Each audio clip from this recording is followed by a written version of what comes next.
अस्सलाम वालेकुम गाइस, उम्मीद करता हूँ आप खैरियत से होंगे। मैं हूं मोहम्मद नदीम और आप देख रहे हैं NW ब्लॉग्स।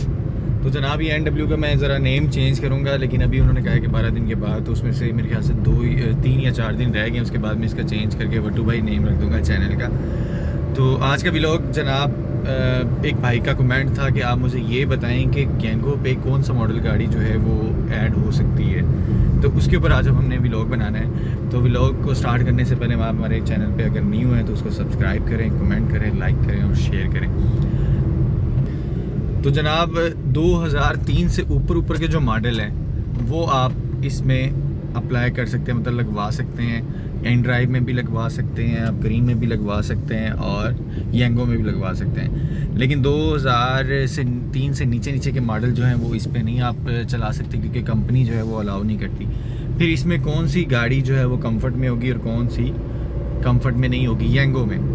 यंगो में जो है 2012 तक जो मॉडल हैं वो कंफर्ट में आएंगे, उससे ऊपर जो मॉडल हैं वो कंफर्ट में आएंगे अगर उनमें एसी है। अगर उन 2012 से नीचे है, चाहे वो करोला हो या सिटी हो, वो गाड़ी उसमें कंफर्ट में नहीं आएगी, क्योंकि इन्होंने अपना एक क्राइटेरिया रखा हुआ है। मेरा एक दोस्त था, उसके पास सिटी थी, तो वो 2012 से नीचे थी, लेकिन वो मिनी में चला रहा था, उसमें उसको प्रॉफिट नहीं है। तो अगर आपने कंफर्ट में लेनी है तो आप फिर 2012 से अप लें मॉडल, वो आपकी कंफर्ट में लगेगी। उससे नीचे जितनी भी गाड़ी आएगी वो मिनी में आएगी। वैसे तो मेहरान में भी एसी होता है, 17-18 मॉडल आप सोच रहे होंगे मेहरान भी शायद कंफर्ट में आएगी, लेकिन ऐसा नहीं है। मेहरान को उन्होंने इकॉनमी यानी मिनी में ही रखा है, चाहे उसमें एसी हो या ना हो, वो आपकी इकॉनमी में ही आएगी।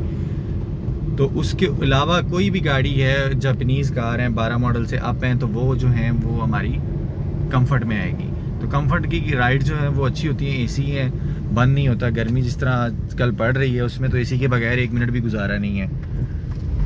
तो एक आध दोस्त उन्होंने मेहरान भी ली हुई है, उनके 17-18 मॉडल, लेकिन एसी भी अच्छा है, लेकिन वो फिर भी उसमें क्या कहते हैं कंफर्ट में नहीं गाड़ी लगा सकते। तो जनाब बात हो रही थी, हम गाड़ी में ज़रा फ्यूल डलवाने लग गए, तो बात हो रही थी कौन सी गाड़ी कंफर्ट में आएगी।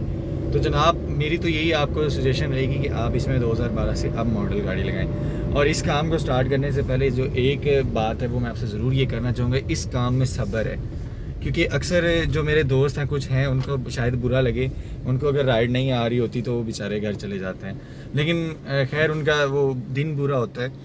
तो इस काम में जो है वो आपको सब्र है, बर्दाश्त करना पड़ेगा, गर्मी भी बर्दाश्त करनी पड़ेगी, आपको स्टे भी करना पड़ेगा, आपको होल्ड भी करना पड़ेगा, आपको राइड्स लेट आएंगी, तो उसके साथ साथ चलना पड़ेगा, क्योंकि काम कभी अप होता है कभी डाउन होता है, तो फिर उसी हिसाब से आपको चलना पड़ता है।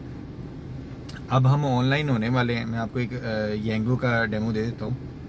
बिस्मिल्लाहिर्रहमानिर्रहीम। अब हमने यंगो ऑनलाइन कर दी है, इसमें हमने 16 राइड सेलेक्ट किए हैं। अब ये देखें, ये राइड आ रही है, इसको हमने पिक बहुत दूर से करना है, तो वो मैं नहीं रिसीव कर रहा, क्योंकि राइड को बहुत दूर से पिक करना है, 5 किलोमीटर आ रहा है। अगर कोई नियरेस्ट राइड आएगी तो उसको हम पिक करेंगे और उसको ड्रॉप भी करेंगे, क्योंकि ज़्यादा दूर से भी पिक करना जो है मुनासिब नहीं है, मैंने पहले भी अपनी वीडियो में बताया था। अब ये राइड देखें, सुबह क्योंकि गाड़ियाँ कम होती हैं, तो राइड जितनी भी आ रही हैं वो राइड्स आ रही हैं 5 किलोमीटर से। तो 5 किलोमीटर से पिकअप जो है वो हमें समझ में नहीं आता। ज़्यादा 3 किलोमीटर से हम पिक कर सकते हैं, या फिर 3.5 किलोमीटर पे। हाँ, अगर किसी ऐसे एरिया में आप हैं जहाँ पे आपको पता है कि राइड नहीं आनी, तो आप वहाँ पे जाके जो है वो दूर से भी अगर राइड आए तो वहाँ से एरिया से मूव करने के लिए आप उस राइड को पिक कर सकते हो। अभी हमें 2 राइड्स आई थी, दोनों हमने एक्सेप्ट नहीं की, क्योंकि वो दोनों जो है थी वो दूर थी हमसे। अगर कोई नियरेस्ट राइड आए तो फिर, और इसमें फिर एक डेस्टिनेशन की भी ऑप्शन है कि यहाँ से आप डेस्टिनेशन लगा के आप मूव कर सकते हैं अपने एरिया की तरह। अगर मैं यहाँ से बैरिया की डालता हूँ तो मुझे जो राइड बैरिया की होगी वो मुझे ही आएगी, अगर वो मेरे आस-पास से आ रही है। ये नहीं कि मैं इधर खड़ा हूँ तो DH से राइड मुझे आ जाएगी, ऐसा बिल्कुल नहीं है। ऐसा पॉसिबल तब होता है जब आपके पास गाड़ी कोई एरिया में आस-पास ना हो, लेकिन ऐसा बहुत कम होता है। तो जनाब जिन भाइयों ने ये काम स्टार्ट करना है वो 2012 से ऊपर की गाड़ी लें, और बेहतर तो यही है कि अगर वो नहीं ले लें, लेकिन अगर वो नहीं ले सकते तो फिर बेहतर है कि आप 2012 से अब मॉडल लें, ताकि आपकी वो गाड़ी कंफर्ट में लगे और आपको अर्निंग अच्छी हो। इसमें अर्निंग है लेकिन सब्र है, मैंने आपको पहले बताया कि सब्र भी साथ है लेकिन अर्निंग ज़रूर है। तो इंशाल्लाह दूसरे भाइयों से राइड की अर्निंग भी शेयर किया करूँगा और भाइयों को मोटिवेट भी किया करूँगा, बताया भी करूँगा कि कैसे काम करना है। मेरा 8 साल से अपना स्टाइल है, मैं अपने स्टाइल से काम करता हूँ। मेरे डिफरेंट दोस्त हैं, वो अपने स्टाइल से काम करते हैं, लेकिन अल्लाह का शुक्र है कि सारे जो है वो अच्छा रोज़गार अर्न कर रहे हैं। तो जनाब, इसी के साथ हम वीडियो का इख्तिताम करते हैं। दुआओं में याद रखिएगा, वीडियो अच्छी लगी हो तो सब्सक्राइब कीजिएगा और अपना ढेर सारा ख्याल कीजिएगा और सबको दुआओं में याद रखिएगा। और जाते जाते एक बात करूँगा कि अल्लाह पाक सबको अपने ख़जानों में हमें हलाल रिज़्क़ अता करे और सब भाइयों के जितने भी मुश्किलात है सबको आसान करें। अल्लाह हाफ़िज़।